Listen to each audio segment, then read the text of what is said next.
Wait lang, I cannot decipher this. Hindi ko siya maintindihan. Si Luis and Rowena, baby nila, si Blanca? Ano? Teka, hindi ko maintindihan. Bakit ganon? Oo nga. You heard it right, but you don't have to scream at me. Eh, paano naman? Ano ba namang klaseng balita yan narinig ko? Wait lang, are you gonna tell Doña Consuelo about it? Of course not. Ano sa palagay mo sa akin? Hindi ako tanga, no? Eh di, nagkaroon ng emotional attachment ngayon si Tita Consuelo dun sa bata. Kahit na sabihin mo na si Rowena ayaw niya, aba, syempre, apo niya pa rin yun eh. Diba? Pero, teka lang ha. For sure, magkikita at magkikita yang si Luis and... Who's that girl? Rowena? Magkikita at magkikita sila sa bahay ng Tita Priscilla mo. Hindi mo pa naisip yun? Ah, wow. Hindi. Wow. Hindi ako papayag. Ngayon pa lang, laglag na ako kay Luis. Paano pa pag nagkita sila ni Rowena? Eh, hindi ako papayag na maging one big happy family sila. Sure ako doon.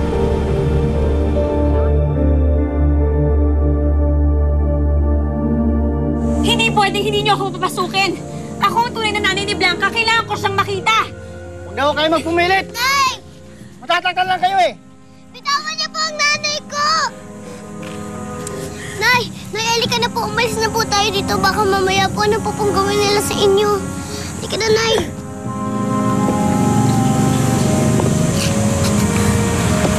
Paano na yan, anak? Paano ang ate Blanca mo? Baka mamaya kung anong gawin sa kanya ng mga tao dun sa bahay ngayon. Nay, tutulungan ko po kayo. Nakaisip na po akong paraan. Paraan? Ako na po bahala doon.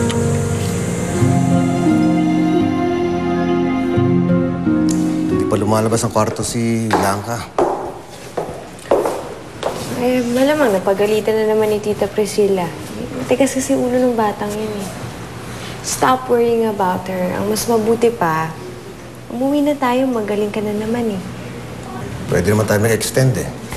Tsaka wala akong gagawin doon sa bahay. Isipin ko lang si Rowena. Luis naman, hindi ba nakakahiya na? Wala kayong dapat ikahiya sa akin. You can stay here for as long as you want. Mas mabuti nga sa akin yan, meron akong kasama dito sa bahay. Thank you, tita. Sa totoo niyan eh, naaliw ko kay Blanca. I really like her. Ang ganggang ng loob ko sa kanya.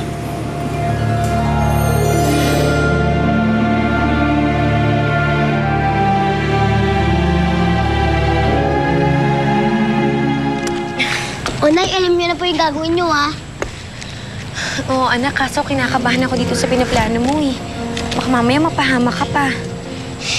Hindi po tayo mapapahamak. Di ba po, gusto niyo din po itong gawin para lang kay Ate Blanca? Ayaw niyo po ba siyang makasama? Anak, hindi ko to gagawin kung hindi ko gustong makita ang ate mo. Kaso iniisip ko ikaw yung kaligtasan mo. Pero, Nay, huwag niyo na po ako intindihin. Kaya ko po to. Alam mo, isa ka talagang anghel sa buhay ko, anak. Hindi mo lang ako binabantayan. Pinapalakas mo pa ang loob ko. Ano na lang ang gagawin ko kung wala ka? Yakan-yakan po natin to, Nay. Basta mag-iingat ka, ha? Opo, Nay. Sigurado po makakasama niyo na po agad si Ate Blanca. Hintayin kita, Nay, ha? Ito ka lang po. Oo, mag-iingat ka, ha, Luna. Ay, ikaw siya pa po eh.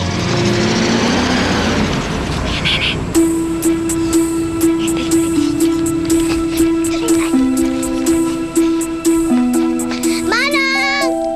Hi, Rolling Guard! Ikaw na naman. Asa yung kasama mo? Ay, umuwi na po eh. Teka, pwede po ba dito na lang po din ako maghintay? Para po, paglabas ng ate ko, makita ko rin po siya. Kailan mo akong bata ka, ha? Uwi ka na sa inyo.